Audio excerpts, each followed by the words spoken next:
สุดสดายจากสีหานุวิลประเทศกัมพูชานะครับตอนนี้เนี่ยผมจะพาทุกคนออกสำรวจเมืองสีหานุวิลนะครับเป็นเมืองท่าที่อดีตเนี่ยเคยได้รับความนิยมจากนักท่องเที่ยวภายในประเทศแล้วก็ต่างประเทศนะครับแต่ว่าภาพวันนี้เนี่ยสิ่งที่เหลืออยู่ในสีหานุวิลนะครับก็คือตึกร้างนะครับปกคลุมไปทั่วเมืองสีหานุวิลเลยนะครับทุกคนก็สามารถมองเห็นได้จากด้านหลังผมนะครับแล้วตอนนี้ที่ผมยืนอยู่เนี่ยก็เป็นหนึ่งในตึกร้างนะครับที่อดีตนะครับนักลงทุนชาวจีนเนี่ยพยายามจะทำให้สีหานุวิลกลายเป็นหมาเก๊าแห่งเอเชียตะวันออกเฉียงใต้นะครับอย่างสภาพซากตึกที่ผมยืนอยู่เนี่ยก็น่าจะเป็นแบบนั้นเช่นกันนะครับแล้วลองดูตึกข้างๆทั่วๆไปนะครับด้านล่างนี้ก็เป็นอีกหนึ่งตึกนะครับที่เป็นตึกร้างเช่นกันนะครับโอ้โหบอกเลยว่าเยอะมากนะครับฝั่งนู้นก็มีนะครับตรงด้านหลังตรงนี้ด้านล่างก็มีแล้วลองดูนะครับว่าเขาใช้เม็ดเงินมหาศาลขนาดไหนที่จะพยายามทำให้สีหานุวิลเนี่ยกลายเป็นหมาเก๊าในเอเชียตะวันออกเฉียงใต้นะครับโครงสร้างอาคารเขายังดีอยู่เลยนะเนี่ยผมบอกเลยนะครับว่าคลิปนี้เนี่ยผม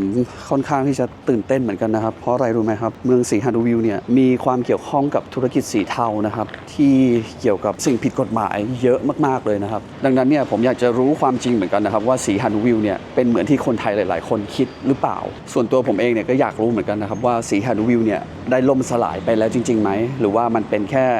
คำที่คนไทยเราได้ยินมาจากอินเทอร์เน็ตนะครับเพราะฉะนั้นเนี่ยผมอยากให้ทุกคนออกสำรวจพร้อมกับผมนะครับเพื่อที่จะไปดูกันว่าสีหานุวิลจริงๆแล้วเป็นยังไงนะครับเดี๋ยวเรามาดูเบรคฟาสต์กันวันนี้สักหน่อยดีกว่าว่าเขามีอะไรให้เราได้กินบ้างครับโรงแรมนี้ไข่กับอะไรเนี่ยผัดอะไรวะผัดหมี่เหรอผัดอะไรหมี่เหลือง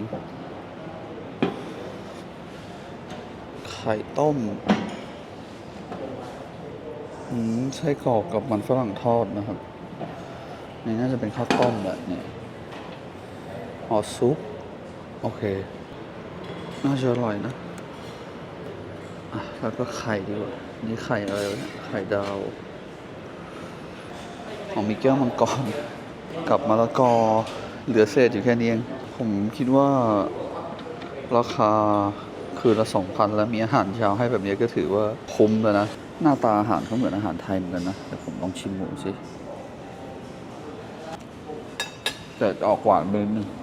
ผมคิดว่าโรงแรมที่สีหานุวิลเนี่ยไม่แพงเลยนะแล้วโรงแรมทุกโรงแรมนี่คือใหม่มากอาจจะไม่ค่อยมีใครมาพักด้วยมั้งแต่ก็แขกเยอะนะเนี่ยตอนที่ผมเดินออกมาคนเช็คเอาท์กันเต็มเลยก็จะมีทั้งฝรั่งและคนจีนนะครับแล้วก็ที่นี่นะครับเขาจะมี2ฝั่งนะมีฝั่งเมืองที่มันจะกึ่งร้างนะครับที่เราจะไปลุยกันวันนี้นะแล้วก็จะมีฝั่งนี้นะครับเป็นฝั่งชายหาดแล้วก็ถัดตรงนี้ไปนะครับฝั่งนู้นเนี่ยฝั่งนี้ก็จะเป็นฝั่งของเวียดนามฟูก๊กอะไรสักอย่างนี่แหละเป็นเกาะชื่อดังนะครับที่คนต่างชาติรวมไปถึงคนไทยก็ชอบไปนะครับถ้าไปจากนี่เนี่ยสามารถข้ามไปเที่ยวได้นะแต่ว่าเดินทางก็เกือบวันอะผมสอบถามมาแล้วก็เลยไม่ไปดีกว่าแล้วตรงโรงแรมผมเนี่ยรอบๆเนี่ยนะครับก็จะมีตึกร้างให้เห็นเนี่ยเยอะแยะมากเลยนะตรงนี้ก็มีแล้ว1 ตึกในตรงนี้นู่นสูงๆนั่นนะครับแล้วตรงด้านหลังนี่ก็มีนะครับอีก1 ตึกตรงนี้ก็มีอีก1 ตึกโอ้โหเยอะมากว่ะเดี๋ยวผมจะพาขึ้นไปดูด้านบนนะโอ้นี่ไงก็พอได้เห็นวิวอยู่นะ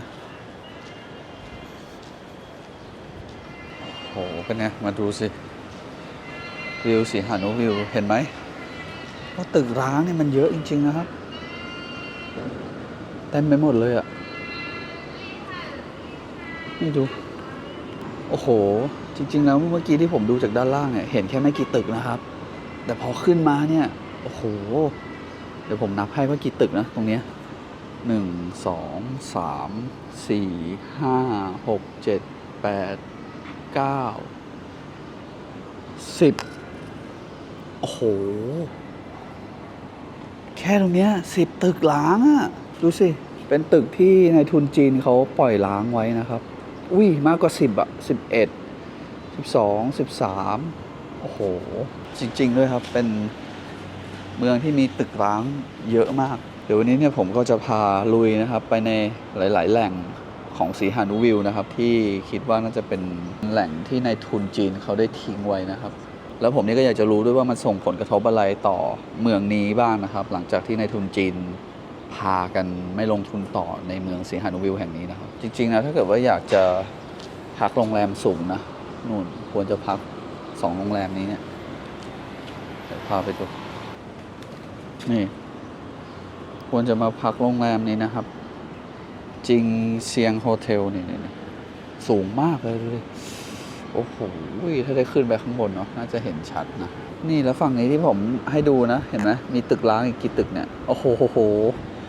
1 2 3ตึกนะครับแล้วฝั่งนี้เนี่ยเป็นฝั่งที่เป็นชายหาดที่เขาเคลมว่าสวยที่สุดในสีหานุวิวนะครับแบบตรงเนี้ยเป็นไงล่ะเหมือนเมืองร้างที่แบบไม่มีคนมาอยากลงทุนต่อเนาะแล้วอยากรู้ไหมครับว่ามันเป็นเพราะอะไรเนาะก็อยากให้ดูคลิปนี้ไปเรื่อยๆนะแล้วเดี๋ยวผมก็จะค่อยๆทยอยบอกข้อมูลไปเรื่อยๆนะครับว่าเป็นเหตุผลทางด้านใดที่นายทุนจีนเขาถึงถอดถอนการลงทุนออกจากเมืองสีหานุวิวที่ได้เคลมว่าเป็นเมืองที่สวยที่สุดเป็นเมืองหน้าด่านที่เปิดรับนักท่องเที่ยวที่ชาวกัมพูชาเขาภูมิใจที่สุดในประเทศเขานะครับตรงนี้ก็มีพื้นที่ว่างเห็นปะเนี่ยด้านหน้าก็เป็นโรงแรมโนโวเทลนะครับแต่ทะเลเขาไม่ค่อยมีคลื่นเลยเนาะดูสิเห็นปะแถวๆเนี้ยเดี๋ยวผมลองเดินไปดูฝั่งนู้นบ้างมันไม่ค่อยคึกคักเท่าไหร่เลยเนาะเห็นปะเป็นเมืองที่ดูแล้วแบบมันก็ดูเงียบๆอะแต่ว่าความเจริญในเมืองเนี้ยผมก็บอกได้เลยนะครับว่าเจริญกว่าเมืองอื่นจริงๆแต่ผมก็ยังไม่รู้เหมือนกันว่ามันจะเจริญกว่าที่พนมเปญหรือเปล่าเพราะว่าผมก็ยังไม่ได้เคยไปพนมเปญแบบลุยหลายๆจุดนะครับแต่ตอนนั้นก็ไปมาเมื่อประมาณ10 กว่าปีที่แล้วอะก็ยังไม่สามารถบอกได้นะครับโรงแรมผมเนี่ยก็ถือว่าไม่เงียบเหงานะแต่ว่ามันดูไม่ค่อยมีชีวิตชีวาไม่มีแขกขึ้นมาแบบเนี่ยเห็นไหมไม่มีใครขึ้นมาเล่นน้ำอาบแดดเลยปกตินี่จะต้องมีนะครับเดี๋ยวผมจะพาไปดูนะครับตรงโซนแรกเนี่ยเป็นโซนที่ค่อนข้างมีชื่อเสียงนะครับเกี่ยวกับธุรกิจสีเทาในประเทศกัมพูชานะครับอ้าวแล้วตรงนี้เขาเป็นอะไรกันเนี่ยรถล้มเหรอดูสินี่อ๋อน่าจะรถล้มอ่ะเห็นไหมรถชนกันนะครับเป็นไงขี่มอเตอร์ไซค์อ่ะเห็นตรงด้านนี้ไหมครับตรงนี้เนี่ยเป็นเหมือนแบบคอมมูนิตี้มอลล์เนาะก็จะมีบาร์บีคิวพลาซ่าด้วยนะมีของมาจากไทยนะครับอ๋อตรงนี้เป็นสถานีตำรวจพอดีนู่นแล้วตรงนั้นก็จะมีเป็น Starbucks KFC อะไรพวกนี้นะครับส่วนตรงนี้นะเป็นอดีตคาสิโนนะครับเห็นว่ามันโดนทิ้งร้างไปแล้วนะครับแล้วตรงด้านหลังนั่นก็เป็นตึกร้างเหมือนกันตรงด้านข้างนี้ก็เป็นนะครับแล้วดูตรงนี้นะครับมีขายแบบนี้เลยนะ Sister Delivery นะเขาบอก เนาะมีให้สแกนด้วยอ่ะก็เดี๋ยวเราลองเดินสำรวจดูเรื่อยๆนะครับแล้วส่วนใหญ่นะครับอาคารต่างๆแถวนี้นะครับก็จะมีจุดเด่นก็คือถูกก่อตั้งเพื่อทำคาสิโนนะครับนี่เหมือนอันนี้เหมือนกันดูสิอันนี้ก็ล้างเห็นไหมดูโอ้โหตรงตึกร้างนี่ตรงนี้เขาก็เอามาทำเป็นเพิงขายของกันไปแล้วนะครับตรงนี้เนี่ยเขามีชื่อว่า Victory Hill นะครับเราสามารถเดินทะลุตามซอยตามอะไรได้นะแต่ว่าก็ต้องคอยดูด้วยนะเพราะว่าบางจุดเนี่ยก็ยังมีพวกธุรกิจสีเทาเขายังดำเนินกิจการกันอยู่นะครับเดี๋ยวผมจะพามาดูตึกนี้นะอันนี้ก็ตึกร้างนะครับแต่ว่าเป็นที่จอดรถไปละดูสิโอ้โหเยอะแยะมากเลยนะแล้วลองดูความเงียบเหงาของย่านวิกตอรี่นี้นะครับอย่างที่ผมบอกนะครับว่าย่านวิกตอรี่ฮิลล์เนี่ยเป็นหนึ่งในย่านสำคัญที่อดีตเคยรุ่งเรืองมากๆเลยนะครับเพราะว่ามีแต่โรงแรมหรูแล้วก็มีคาสิโนเยอะแยะมากมายเลยนะครับแต่ว่าตอนนี้เนี่ยคือมันไม่มีอะไรแล้วนะครับมีแต่ร้านค้าบางตานะครับเนี่ยเห็นไหมนี่ก็ล้างมีธุรกิจของชาวบ้านเล็กๆหน่อยๆนะครับนี่เห็นปะตรงนี้ก็เป็นตึกล้างไปแล้วนะครับเดี๋ยวผมจะลองเดินเข้าไปดูนะครับว่าภายใต้ตึกร้างเนี่ยส่วนใหญ่แล้วตรงด้านล่างเนี่ยจะมีใครยึดพื้นที่หรือเปล่านะครับแต่ผมคิดว่าน่าจะมีเป็นพวกชาวบ้านเนี่ยเขาน่าจะใช้สอยประโยชน์จากพวกตึกร้างแบบนี้นะครับเห็นไหมอ๋อนี่เขาก็ทำเป็นแบบให้เช่าด้วยนะเนี่ยโอ้โหแล้วจะมีคนเช่าไหม ดูสิด้านล่างก็จะมีพวกพี่ตุกๆนะครับเขามาเอามาทำเป็นที่จอดรถระหว่างรอลูกค้ากันนะนี่ก็ร้างนะครับเห็นไหมโอ้โหทำไมมันร้างเยอะขนาดนี้ดูสิเห็นไหมส่วนใหญ่ทุกคนก็จะเห็นได้ภาษาจีนแบบนี้นะครับเห็นปะก็จะมีภาษาจีนคู่กับภาษาเขมรเลยนะครับตรงนี้เนี่ยผมต้องคอยระวังในการเดินนะครับเพราะอะไรรู้ไหมเพราะว่าบางตึกที่ยังดำเนินกิจการอยู่เนี่ยก็ยังมีพวกธุรกิจสีเทาอยู่นะครับผมอาจจะเดินมั่วซั่วเข้าไปมากไม่ได้เนาะไม่งั้นน่ะเดี๋ยวอาจจะเป็นเป้าสายตาและอาจจะโดนจับไปเป็นวิชาชีพก็ได้นะครับแล้วส่วนใหญ่พวกสแกมเมอร์มิจฉาชีพที่โทรมาหาเราเนี่ยส่วนใหญ่เขาก็มีฐานในการดำเนินธุรกิจอยู่ที่เมืองศรีหนุวิวเช่นกันนะครับเนี่ยเชื่อไหมตั้งแต่ผมเดินมาเนี่ยเห็นตึกร้างเกิน10ตึกแล้วนะครับบางที่เนี่ยผมก็ไม่ได้ถ่ายนะครับเพราะว่ามันเยอะมากเลยอย่างนี้ก็ตึกร้างเหมือนกันแต่เขาก็ประกาศขายอยู่นะเห็นปะ Land for sale or rent มีประกาศขายแล้วก็ประกาศให้เช่าด้วยก็แสดงมันไม่ได้ร้าง 100% เนาะแต่ส่วนใหญ่ก็คือเนี่ยทำมาประมาณเนี้ยแล้วก็จะร้างนะครับเห็นปะด้านหน้านู่นก็เช่นกันเดี๋ยวเราลองเดินไปดูโหมีหลายตึกเลยครับด้านหน้าเห็นไหมครับว่าพื้นที่โดยรอบเนี่ยก็จะมีเป็นพวกกิจการของชาวบ้านเล็กๆน้อยๆนะครับจะไม่มีพวกเป็นธุรกิจที่เขาทำมาสำหรับนักท่องเที่ยวสักเท่าไหร่ไปซื้ออ้อยดีกว่าเท่าไหร่ครับ30 บาท 30 บาทโอเค30 บาทเงินกัมพูชาเท่าไหร่ริวก็เหมือนกัน30 ริว30 เรียวอ๋อ30 ริว30,000 30,000โอเคสุดท้ายได้เนี่ยทำก่อสร้างระยอง3 ปีแล้วโอ้ย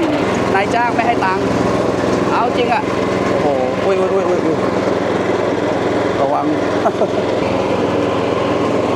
นี่นะครับอ้อยสดๆที่ผมอยากกินนี่แหละแบบนี้มันต้องสดๆแก้วละ30เดี๋ยวผมให้เขาไป50 บาทในเงินไทยโอ้โหนี่ไงออกมาอย่างนี้เลยเหรออ๋อต่อสายยางออกมาโอ้นี่น้ำอ้อยสดๆดูสิเห็นไหมโอเคมาอยู่กัมพูชากี่ปีเลยมาเที่ยวมาเที่ยวแป๊บเดียวเดี๋ยวก็กลับ ขอบคุณครับพี่ครับโอ้สงสารพี่เขาเนาะไปทำงานที่ระยอง3 ปีต้องกลับมาเพราะว่านายจ้างไม่จ่ายตังค์นะครับโอ้สดชื่นมากเลยอะอ้อยเขาหวานเจี๊ยบผมมีน้ำแล้วเดินได้เพราะว่าตอนนี้อากาศร้อนมากแล้วตอนนี้เวลาประมาณ13:30นี่ก็เป็นอีก1 ตึกร้างนะครับบอกเลยว่าเดินไปทุกซอยเนี่ยจะมีตึกร้างประมาณ2 ตึกนะครับในโซนนี้นะครับเห็นไหมโอ้โหแล้วในทุนจีนพวกนี้มันเอาเงินมาจากไหนกันเนาะมาสร้างอะไรได้เยอะขนาดนี้เลยดูสิเนี่ยนี่พี่เขาตัดสายไฟตัดไปขายเหรออ๋อสายไฟแบบนี้เหรอเนี่ยพี่สายไฟแบบนี้เหรอนั่นไงเจ้าอ๋อแล้วก็ตัดใส่ถุงแบบนี้ไว้นะนี่อะไรเนี่ยขวดอ๋อน้ำขวดน้ำครับพี่กินข้าวยังเหรอพี่หิวข้าวเปล่าผมให้ครับกินข้าวนะครับผมหิวไหมครับสู้ๆครับ ไปก่อนสู้ได้สู้ได้นะสู้ได้โอเคครับผมก็ไม่รู้เขาไปเอาสายไฟจากไหนมาตัดหรือเปล่าหรือว่าเขาไปตัดมาจากไหนเราก็ไม่รู้เนาะเมื่อกี้ผมก็ให้เขาไปประมาณ80 บาทเขาน่าจะหิวโอ้โหตรงนี้มีแต่ตึกร้างนั้นเลยดูสิอันนี้ร้างไหมเนี่ยอันนี้ไม่น่าจะร้างนะครับโอ้โหอันนี้เหมือนเป็นโกดังนะครับดูสินี่ก็ร้างตรงนี้แหละที่เขาเรียกว่า Victory Hill นะครับเห็นไหมซึ่งมันจะเป็นเนินขึ้นไปตรงนู้นเห็นปะพอลงไปเนี่ยแถวๆนี้ก็จะไปโผล่ที่ชายหาดนะครับเดี๋ยวผมลองเดินไปถึงสุดนู่นดูแล้วกันผมต้องกวาดสายตามองดูตลอดระยะเวลาการถ่ายเลยนะครับเพราะว่า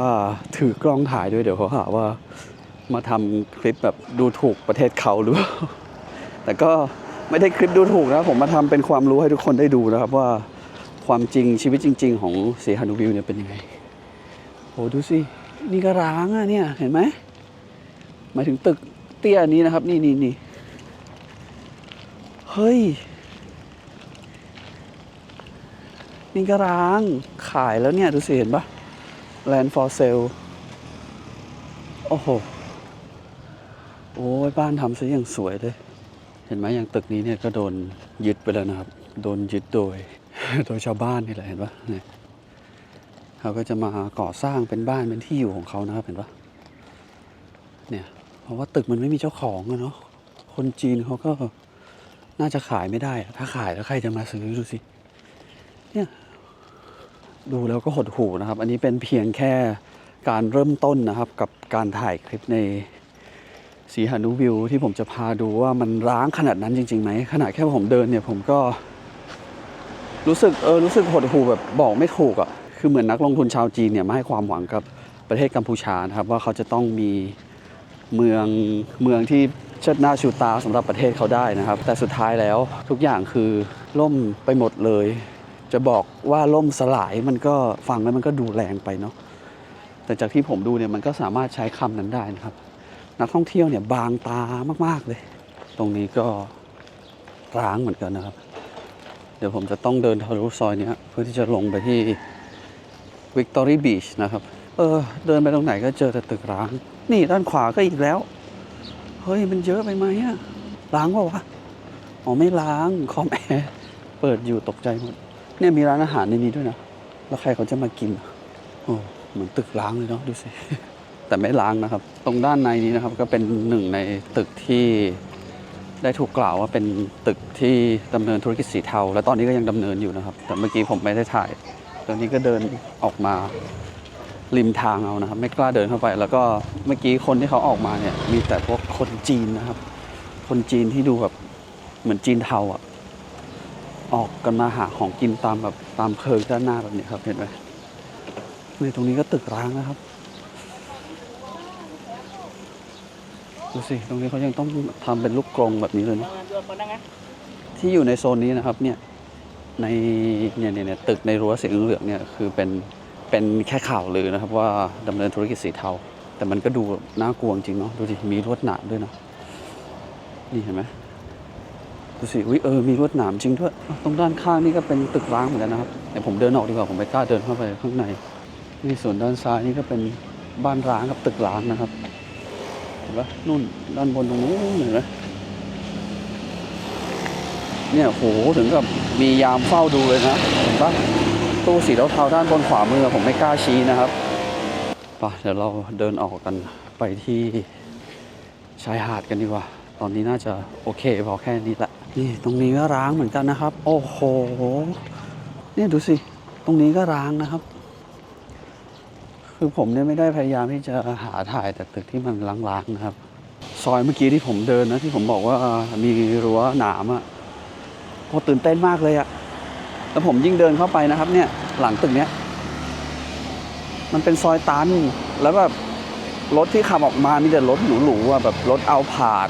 รถเบนซ์BMอะไรแบบเนี้ยโอ้โหคือขับออกมาจากซอยตันที่มันแบบอยู่สุดทางแล้วข้างในนั้นไม่มีอะไรเลยนะครับผมเลยรู้สึก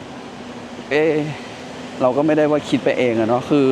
ข้อมูลที่ผมหามาได้เนี่ยผมรวบรวมมาจากหลายๆแหล่งนะครับไม่ได้ว่าไปทักว่าอาคารเนี้ยเป็นอาคารธุรกิจสีเทาจริงๆถ้าเกิดใครไม่เชื่อลองดูพวกรูปภาพตึกแล้วก็ลองไปค้นหารีวิวใน Google Map ดูคนมารีวิวเองเขาก็ยังรีวิวกันเลยบอกว่าถ้าเกิดอยากจะทำอะไรตื่นเต้นให้ลองมาจองที่พักในโรงแรมที่ผมเดินผ่านอ่ะคือมันยังเป็นโรงแรมมันก็ยังเปิดอยู่ด้วยนะครับเขาบอกว่ามันเป็น Cyber Scamming แล้วก็ Cyber Slave in Cambodia ก็คือประมาณว่าเป็นธุรกิจสีเทาที่ดำเนินกิจการเกี่ยวกับการหลอกลวงทางไซเบอร์ครับตอนนี้ผมยังแบบยังรู้สึกว่าใจเต้นอยู่เลยนะเมื่อกี้ผมก็เสียวๆแอบคิดไปว่าถ้าเกิดว่ามีคนเดินมาแล้วขอตรวจเช็คว่าผมถ่ายอะไรบ้างในนี้นะอาจจะซวยนะครับเพราะฉะนั้นรีบหาทางออกมาให้ดีที่สุด ตอนแรกอะผมไม่กะว่าจะเข้าไปในซอยนั้นด้วยนะครับเพราะอะไรรู้ไหมเพราะผมรู้แล้วแหละว่ามันเป็นแหล่งของธุรกิจสีเทานะครับแล้วผมเดินเผอิญไปเดินมาด้วยความที่ชอบเดินซอกแซกกันเนาะดันไปโผล่ตรงซอยนั้นจริงๆโอ้เวรกรรมสุดๆเนี่ยด้านหลังนี้แหละโอ้โหถ้าใครอยากรู้นะครับลองดูตำแหน่งกันเอาเองแล้วก็ไปค้นใน Google Street View หรือไม่ก็รีวิวใน Google ก็ได้จะเป็นอาคารตึกสีเหลืองๆลองดูแล้วกันว่าผมคิดไปเองหรือเปล่านะครับนี่แหละตอนนี้เราอยู่ในใจกลางของ Victory Hill แล้วนะครับดูสิเงียบเหงามากเลยนะเนี่ยเพิ่งจะเห็นนักท่องเที่ยวนะฝรั่ง2 คนเนี่ยซ้ายมือดูสิโอ้โหบ้านใครเนี่ยมันบอกไม่ถูกอ่ะเนี่ยมันล้างหรือเปล่าวะดูดิโอ้โหไม่น่าจะล้างนะเพราะประตูรั้วบ้านเขากว้างเลยแต่ดูเศษเหล็กตรงประตูรั้วมันโผล่ขึ้นมาเห็นปะเหมือนมันจะล้างปะวะเฮ้ยไม่น่านะมีรั้วข้างบนอีกโอ้โหนี่แหละรถที่ขับออกมากันนะขับออกมาจากโซนนี้แต่ผมไม่รู้ว่ามันทะลุมาถึงโซนนี้หรือเปล่าเพราะว่าผมไม่กล้าเดินเข้าไปมากนะนี่นะครับตึกร้างอีกแล้วแล้วก็ฝั่งตรงข้ามนะครับ2 ตึกนั่นก็ตึกร้างนะครับเห็นไหมด้านหน้าตึกสีเหลืองก็มีนะครับมีตึกร้างอีกเช่นเคยโอ้โหจากที่ผมได้เดินสำรวจด้วยตัวเองนะครับแล้วก็มีความรู้สึกว่าเมืองสีหานุวิวมันไม่ได้รับความนิยมแล้วมันก็กลายเป็นแหล่งฟักตัวของพวกธุรกิจสีเทาจริงๆนะครับเพราะว่าผมเนี่ยเวลาเดินไปแต่ละก้าวในเขตนี้นะครับใน Victory Hill นะครับผมรู้สึกได้ว่ามันมีความรู้สึกบางอย่างที่มันแผ่ออกมานะครับเวลาผมเดินเล่นอยู่ที่ย่านเนี่ยถ้าเกิดใครอยากจะมาลองทำอะไรตื่นเต้นนะครับอยากมาค้นหาความจริงแบบผมก็ลองมาที่ Victory Hill กันได้นะครับที่สีหานุวิวเนี่ยตึกที่ผมบอกนะตึกสีเหลืองมันเหมือนจะเสร็จแล้วเนาะดูสิแต่ว่ามันก็มีติดป้ายอยู่นะ building for rent แล้วใครเขาจะมาเช่าทำอะไรทำโรงแรมนี่หรอแล้วเหตุผลที่นักลงทุนจีนเนี่ยเขาถดถอยออกจากสีหานุวิวเพราะอะไรรู้ไหมครับเพราะว่าเมื่อปี 2019 เนี่ยรัฐบาลของประเทศกัมพูชาเขาประกาศห้ามเล่นพนันออนไลน์นะครับหลังจากนั้นเนี่ยโอ้โหนักลงทุนจีนคือถอยหลังกลับประเทศกันหมดเลยครับนั่นก็เป็นเหตุที่ทำให้ที่สีหานุวิวนะครับมีตึกร้างเยอะแยะขนาดนี้ถ้าเกิดเป็นกำลังจากรัฐบาลของกัมพูชาหรือว่าจากคนในพื้นที่เองเนี่ยก็ไม่สามารถเนรมิตเมืองนี้ให้มันดูดีได้จริงๆนะครับเพราะว่าหนึ่งเลยคือมันไม่มีรายได้เข้ามานะครับไม่มีนักท่องเที่ยวนะครับแล้วนักลงทุนชาวจีนเนี่ยทั้งสีขาวสีเทานะครับเขามองเห็นในจุดนี้ว่ากัมพูชาเนี่ยอะไรก็เกิดขึ้นได้นะครับเขาก็เลยพยายามที่จะมาลงทุนในเมืองสีหานุวิวนี้กันนี่ตรงนี้ก็ล้างเห็นไหมเนี่ยดูสิโอ้ยโอ้โหเยอะแยะมากเลยเนี่ยนู่นตรงนู้นอีกด้านหน้านะครับเอามาดูนี่น่าจะเป็นรูปกษัตริย์ของเขานะครับโอ้โหเหมือนของไทยเลยเนาะ ผมเนี่ยคือพยายามจะหาซอยเดินนะครับเพื่อที่จะไม่ให้ผ่านตึกร้างนะครับแต่ว่าทุกซอยที่ผมเดินเนี่ยมันผ่านตึกร้างทั้งนั้นเลยเนี่ยซอยนี้ก็มีโอ้โหแล้วหลังจากที่รัฐบาลกัมพูชาเขาประกาศห้ามเล่นพนันออนไลน์เนี่ยนักธุรกิจชาวจีนเขาก็แห่ถอยกันกลับเพราะว่า1คาสิโนทั้งหลายเนี่ยเขาก็ต้องมีการพนันออนไลน์นะครับยกตัวอย่างเช่นเราก็จะเห็นพวกหญิงสาวชาวเซาท์อีสต์เอเชียเนี่ยเขาไปนั่งแจกไพ่ออนไลน์นะเราก็อาจจะเคยเห็นผ่านๆตากันบ้างก็นั่นแหละก็อาจจะมาจากในกัมพูชาเนี่ยนะครับเยอะเลยแต่ว่าตอนนี้มันไม่น่าจะใช่แล้วเพราะว่าที่นี่เขาไม่ให้เล่นพนันออนไลน์แต่มันก็ยังมีธุรกิจสีเทาอยู่ก็ต้องมันก็บอกไม่ถูกเพราะที่นี่คือกัมพูชานะครับเข้าใจความหมายที่ผมพูดนะนี่อันนี้ก็เป็นตึกโรงแรมนะครับ Golden Sea Hotel and Casino เนี่ยดูสิอ๋อนี่เป็นโรงแรมนี่เป็นคาสิโนแล้วดูคนเข้าไปกันเยอะเลยอะ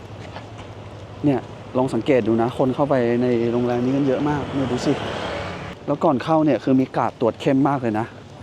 การ์ดมีที่ตรวจโลหะนะครับแล้วก็ตรวจเหมือนเราจะเดินเข้าสนามบินเฮ้ยแปลกๆแล้วเนี่ยเห็นไหมตรงนี้เขาก็ปิดทำเป็นรั้วทึบนะครับให้เข้าทางเดียว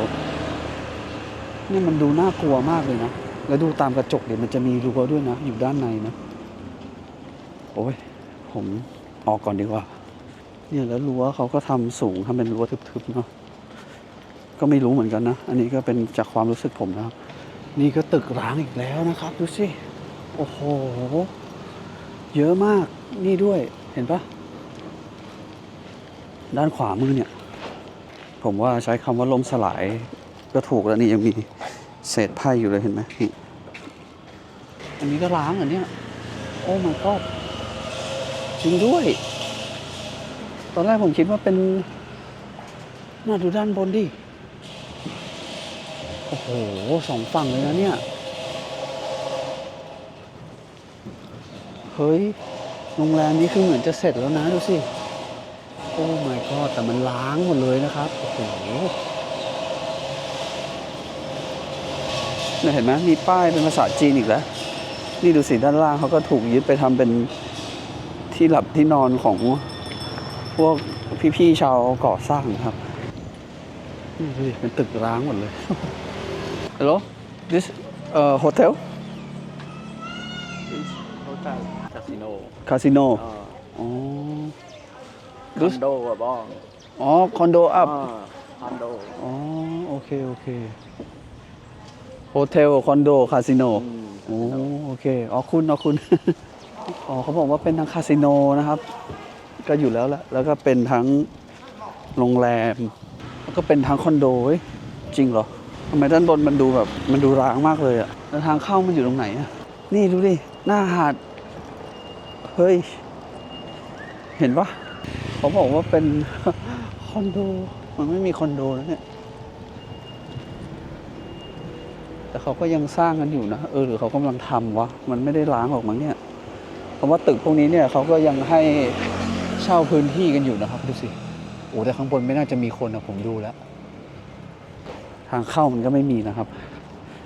โอ้ผมอึ้งกับสีหานุวิวจริงๆทำมาผมขนลุกเลยบอกตรงๆแต่ก่อนนะครับในย่านนี้เนี่ยก็จะมีพวกบรรดาเกสต์เฮาส์อะไรทั้งหลายแหละนะครับแต่ว่าตอนนี้คือไม่มีแล้วนะครับก็จะมีพวกผับบาร์อะไรด้วยนะครับช่วงประมาณปี 2000ประมาณช่วงต้นปี 2000นะครับก็จะมีพวกบาร์เกสต์เฮาส์โรงแรมช่วงนั้นเนี่ยยังเฟื่องฟูอยู่เลยนะครับแล้วหลังจากช่วงปี 2016 มาเนี่ยก็ค่อยๆถดถอยลงจนมาปี 2019 นะครับที่เขาประกาศไม่ให้เล่นพนันออนไลน์ก็ยิ่งแย่ลงแล้วมาเจอโควิดอีกก็เลยโหจบเฮไปกันใหญ่เลยทีนี้เนี่ยเราเห็นตรงด้านหลังผมไหมคือมันเป็นพื้นที่ที่แบบดูน่าสงสัยมากเลยนะคือเขาจะมีเป็นเหมือนแบบคือว่าสูงๆนะครับแล้วก็จะให้คนเข้าไปทำงานกันแต่ผมไม่รู้ว่าทำอะไรกันแล้วก็จะมี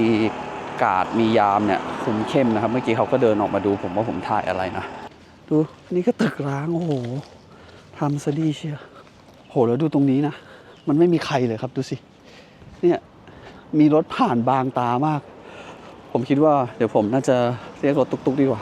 ไปจุดอื่นกันดีกว่าครับยังมีอีกประมาณ 1-2 จุดที่ผมอยากจะให้ทุกคนดูความล่มสลายของสีหานุวิวนะครับแล้วลองดูตรงป้ายพวกนี้หน่อยนะครับเห็นปะนี่ก็น่าจะเป็นพวกคาสิโนนี่ก็คาสิโนเห็นปะขนาดหน้าตึกร้างนะครับเห็นปะก็ยังจะเอาโฆษณาคาสิโนมาแปะอีกนะครับสรุปแล้วการมีคาสิโนในประเทศเนี่ยมันดีหรือมันไม่ดีกันเนาะเนี่ยดูสิดูด้านในไหมดูสิเงียบเหงามากโอ้โหโครงการแบบนี้น่าจะใช้งบประมาณสูงมากๆเลยนะครับตึกร้างเนี่ยแต่มันมีไฟอยู่ข้างในด้วยนะอุ้ยนี่ก็ตึกร้างเฮ้ยจริงด้วยอ่ะดูสิ2 ตึกเนี้ยตึกร้างนะครับโอ้โหกระจกมันเหมือนจะร้าวๆแตกๆด้วยนะเนี่ยดูด้านบนเลยโอ้โหนี่ดูตรงด้านนี้ก็ตึกร้างเหมือนกันนะครับโอ้โหเห็นไหมมีแต่ภาษาจีนนะครับส่วนใหญ่ป้ายพวกนี้อ๋อตึกนี้มันไม่ใช่ตึกร้างนะครับคือมันจะมีคนอยู่แถวๆช่วงโซนด้านล่างนี่นะครับแต่พอมองขึ้นไปแล้วอ่ะคือมันเหมือนเป็นห้องร้างๆนะครับตึกสีน้ำเงินนี่ก็เช่นกันคล้ายๆกันเลยด้านล่างเนี่ยเหมือนจะยังใช้ทำเป็นสำนักงานอยู่เนาะเมื่อกี้ผมมองเห็นจากด้านบนอย่างเดียวเห็นปะแต่ตรงโซนด้านบนเนี่ยมันจะเป็นแบบดูโอ้โหดูเก่าดูเหมือนตึกร้างอะผมคิดว่าเขาน่าจะให้เช่าเฉพาะโซนด้านล่างนะเพื่อทำเป็นสำนักงานหรือออฟฟิศอะไรใดๆนะครับเห็นไหมเนี่ยก็จะมีพวกรถแบบนี้เข้าไปตามตึกร้างเรื่อยๆนะครับจากที่ผมยืนสังเกตดูนะเห็นปะตึกนี้เนี่ยก็เป็นตึกร้างเนาะแต่ก็จะมีรถแบบนี้เข้ามา มันไม่ใช่แค่ที่เดียวนะเห็นปะเขาก็จะเลี้ยวเข้าไปในตึกเนี่ยแบบนี้คือมันน่าสงสัยมากเลยเนาะแล้วส่วนใหญ่ก็จะเป็นรถเนี่ยรถประมาณนี้รถหรูอะไรแบบนี้นะครับ แล้วที่นี่นะครับ ตอนเวลาเราใช้แอปเรียกรถใช่ไหมคนที่มากับคนในรูปแอปเนี่ยไม่เหมือนกันสักคนแต่แอปพลิเคชันเหมือนเป็นแบบเอาแอปพ่อมาใช้ครับหมายถึงแอคเคาท์พ่อนะ ตอนนี้นะครับผมก็ได้ย้ายมาที่ชายหาด Independence แล้วนะครับตรงนี้เนี่ยเป็นอีกหนึ่งจุดนะครับที่มีรีสอร์ทที่ถูกทิ้งร้างแล้วก็มีโรงแรมที่ถูกทิ้งร้างเหมือนกันนะครับตรงด้านหน้าผมเองนี่เห็นไหมนี่คือเขาทำโครงสร้างเนี่ยน่าจะเป็นโรงแรมแบบดีด้วยนะเห็นปะเนาะเหมือนจะโรงแรมราคาแพงแล้วตรงด้านหน้าก็เหมือนกันตรงนี้ก็มีนะครับโอ้โหเห็นปะด้านในนี่ก็จะมีพวกคนขับรถตุกๆอ่ะเขาเอามาทำเป็นที่พักพิงนะครับเวลาหลบแดดรอลูกค้าเรียกรถผ่านแอปนะครับนี่ตึกนี้ก็ตึกร้างเห็นไหมโอ้โหเนี่ยแค่ตรงซอยที่ผมยืนอยู่เนี่ยมี4ตึกแล้วนะครับอุ้ยแต่อันนี้คือมันดูดีมากเลยนะดูสิเนี่ยเห็นปะตึกเนี้ยดูดีมากเลยนะไม่รู้เรื่องพูดไทยได้ไหมพูดไทยได้ปะไม่รู้เรื่องยายมาขอตังค์นี่ก็ตึกร้างเฮ้ยมันมากกว่า4ตึกแล้วนะเนี่ย6โครงการแล้วนะตรงนี้เนี่ยโอ้7อุ้ย8โอ้โหตรงนู้นลองเดินไปดูทำไมสีหานุวิวเป็นแบบนี้พี่จีนกลับมาก่อนอย่าเพิ่งไปร้านตัดผมนี้น่าตัดมากเลยแต่ผมตัดมาแล้วนะดูสิตึกเนี้ยเขายังมีป้ายอยู่ด้านบนเห็นปะตรงนู้นอะเขาบอกว่าให้เช่าด้วยนะ ใครมันจะมาเช่าเดี๋ยวผมจะลองเดินลงไปว่าจะมีทางทะลุไปได้หรือเปล่านะหวังว่าน่าจะได้เพราะเหมือนเป็นชุมชนริมทางนะครับเนี่ยเขาบอกว่าไปได้ลองเดินเข้าไปดูหน่อยอ๋อแต่เขาก็ติดป้ายไว้นะว่าที่ดินสำหรับขายนะดูสิตรงนี้ไปชายหาดนะครับไปทะเลอะตรงนี้เหรอโอเคโอ้เดินไปตรงไหนวะเนี่ยโอ้นี่ไงเป็นชุมชนของเขานะครับชุมชนชาวประมงไปทะเลไปตรงไหน beach this โอเคเอาคุณอ๋อนี่ทางไปทะเลดูสิว่าไปได้ไหม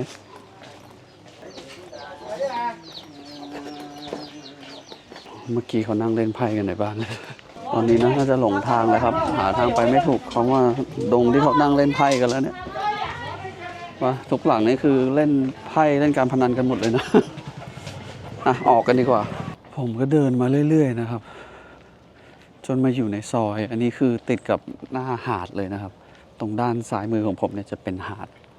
แต่ทีนี้เนี่ยผมเดินเข้ามานะครับผมจะเดินเข้ามาดูเนาะแต่คือตึกแบบเนี้ยก็เป็นตึกที่เขาทิ้งร้างไว้นะครับ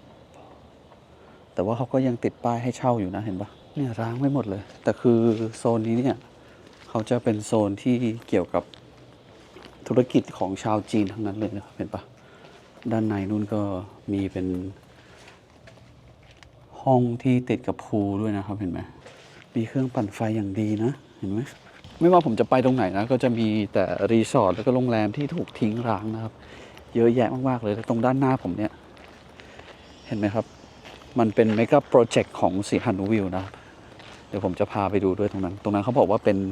ไชน่าทาวน์ของสีหานุวิวเลยแต่เอาจริงๆคือมันก็เรียกได้ว่าเป็นเมืองไชน่าทาวน์ไปแล้วนะเนี่ยมันไม่ใช่แค่พื้นที่ใดพื้นที่หนึ่งในสีหานุวิวนะครับตรงนี้ก็ถูกทิ้งร้างเห็นไหมแต่เขาก็ยังมีติดป้ายให้เช่าที่อยู่นะเห็นปะตรงนี้นะครับในอดีตก็เคยเป็น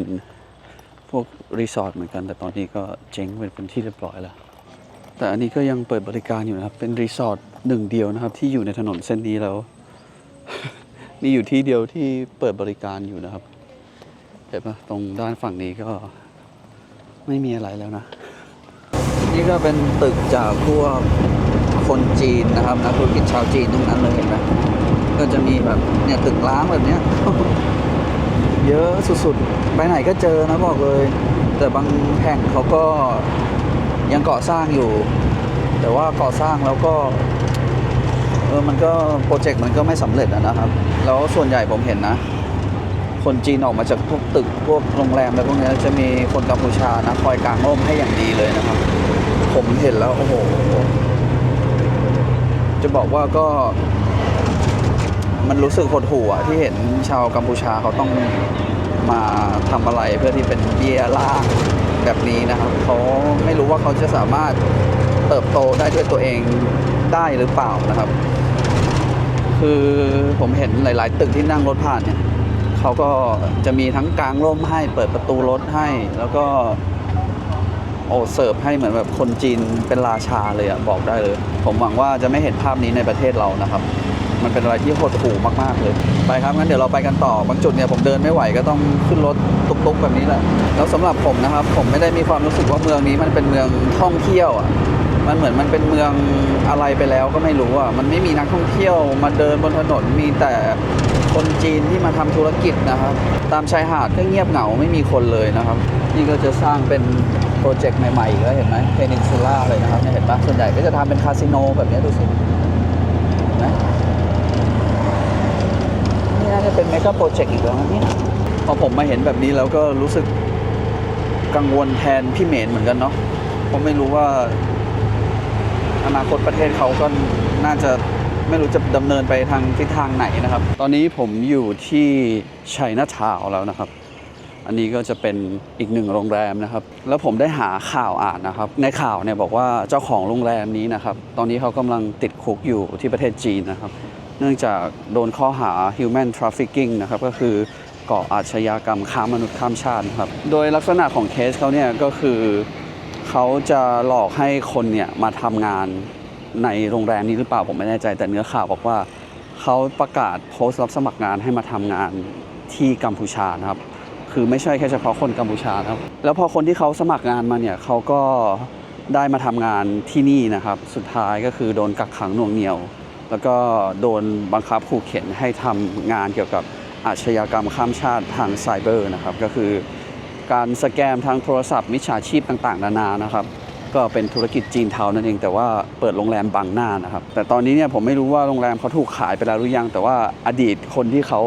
เป็นเจ้าของนะครับเขายังติดคุกอยู่นะครับอันนี้ก็เป็นข้อมูลนะครับในสีหนุวิวเนาะที่เราควรจะรับทราบไว้นะเพราะว่าธุรกิจจีนเทาแบบนี้เนี่ย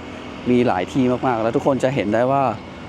ร้านค้าร้านอาหารต่างๆแถวนี้จะตกแต่งเหมือนจีนเลยอะเวลาผมไปเที่ยวจีนเนี่ยพวกร้านอาหารเนี่ยเขาก็จะมีเป็นสีแดงสีอะไรแบบนี้เนาะเหมือนจีนเลยเหมือนเปียบเขาเลยให้ชื่อว่าไชน่าทาวน์นะครับที่นี่ร้านค้าต่างๆตรงนี้นะครับก็เป็นโปรเจกต์ที่ถูกก่อตั้งโดยนักธุรกิจชาวจีนนะครับแต่สุดท้ายก็หลงเหลงมากเลยนะครับเพราะว่าพวกเขาได้ถอนทุนกันออกไปหมดแล้วนะครับก็ยังมีบ้างบางร้านนะครับที่ยังเปิดอยู่แต่ก็ยังจะมีเป็นบางโปรเจกต์นะครับที่ยังดำเนินการต่อไปเนี่ยที่ทุกคนเห็นอยู่นะครับก็คือเป็นโปรเจกต์ที่ยังสร้างไม่เสร็จนะครับเพราะว่าไม่มีคนมาลงทุนแล้วก็ไม่มีกลุ่มผู้ลงทุนชาวจีนเนี่ยเขาเข้ามาเติมเม็ดเงินให้มันดำเนินไปต่อได้นะครับก็จะเห็นเป็นคล้ายๆแบบนี้มันยังสร้างไม่เสร็จนะครับเขาเลยเรียกว่าเป็นโกสต์ทาวน์ไปแล้วตอนนี้นี่ตรงด้านหลังนี่แหละกระจกสีน้ำเงินนั่นนะครับ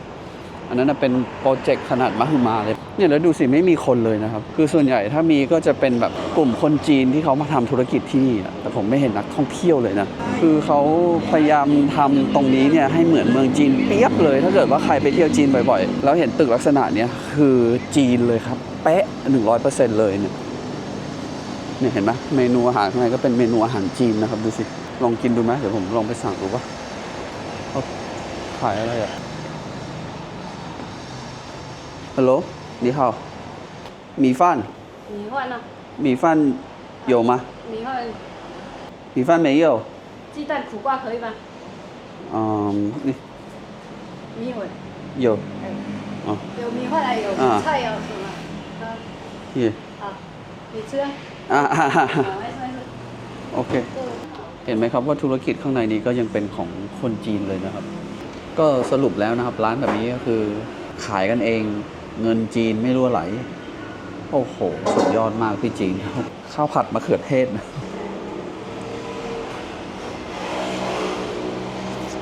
นึกว่าอยู่จีนไปแล้วนะเอาดีๆตอนนี้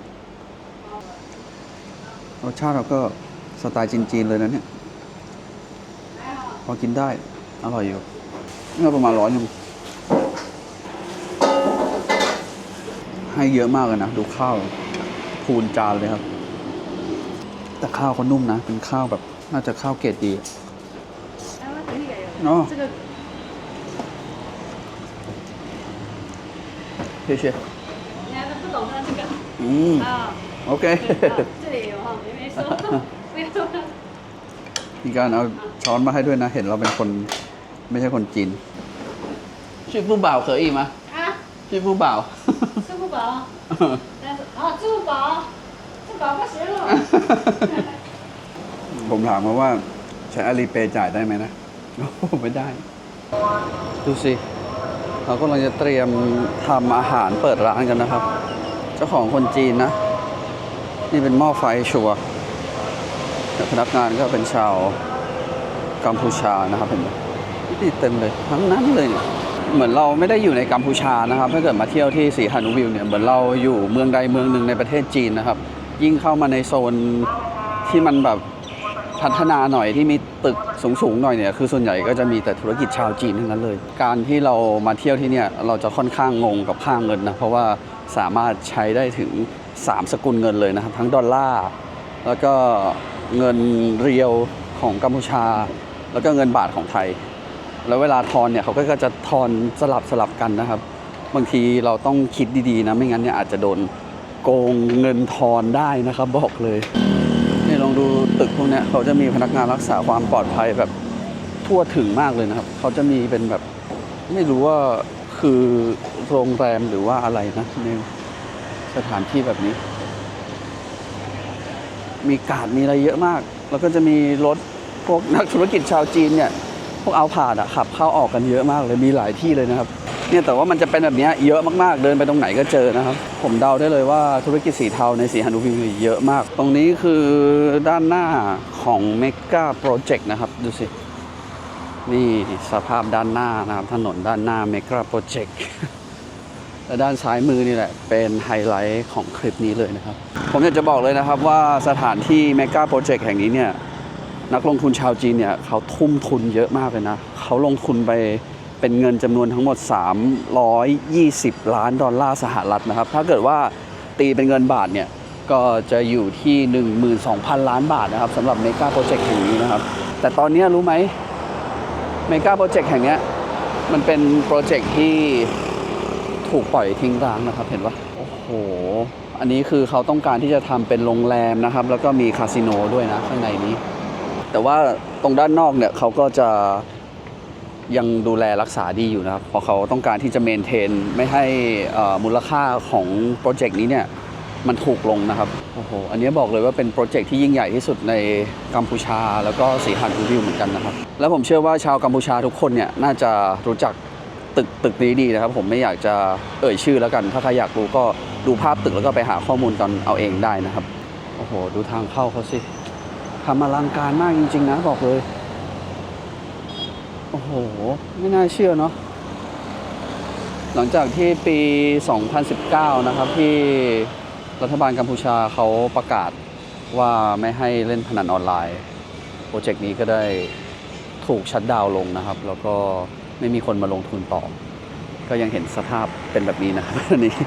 สุดยอดจริงๆเลยสีหานุวิวแต่ว่าพวกโปรเจกต์โดยรอบเนี่ยก็ยังก่อสร้างอยู่นะครับอย่างเช่นนี่ข้างหน้านี้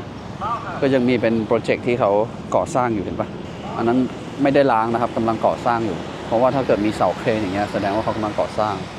โอ้แต่น่าเสียดายเนี้ยเงินลงทุนเยอะมาก320 ล้านดอลลาร์สหรัฐอีกนิดเดียวก็น่าจะเปิดได้แล้วนะเนี่ยแต่คือเขาก็ยังเมนเทนดีอยู่เนาะมีทั้งการ์ดมีคนดูแลสวนคือเหมือนแบบไม่ได้ทำให้มันดูเป็นตึกร้างขนาดนั้นนะครับแล้วนะครับตึกเนี้ยเป็นเมกาโปรเจกต์ที่บอกเลยว่าโคตรอลังการแล้วโรงแรมร้างสถานที่ร้างส่วนใหญ่เนี่ยก็จะเป็นในส่วนของโรงแรมแล้วก็คาสิโนจากชาวจีนทั้งนั้นเลยนะครับผมเห็นแล้วก็คนจีนนี่น่าจะมีเงินเยอะมากๆเลยนะกล้าลงทุนแล้วก็ปล่อยให้มันล้างแบบนี้เป็นไงกันบ้างครับสำหรับคลิปในวันนี้เนี่ยผมคิดว่าทุกคนจะเพลิดเพลินกับเมืองไชน่าทาวน์เล็กๆในสีหานุวิวแห่งนี้นะครับเมืองนี้ก็เป็นเมืองที่มีความรู้สึกว่าเราอยู่จีนมากกว่าอยู่กัมพูชานะครับก็ถ้าเกิดใครชอบบล็อกของผมในวันนี้เนี่ยก็อยากจะให้ทุกคนช่วยติดตามซีรีส์กัมพูชานี้ด้วยนะครับสำหรับคลิปในวันนี้เนี่ย ผมคงต้องจบเพียงเท่านี้ครับ ไปก่อนนะครับ สวัสดีครับ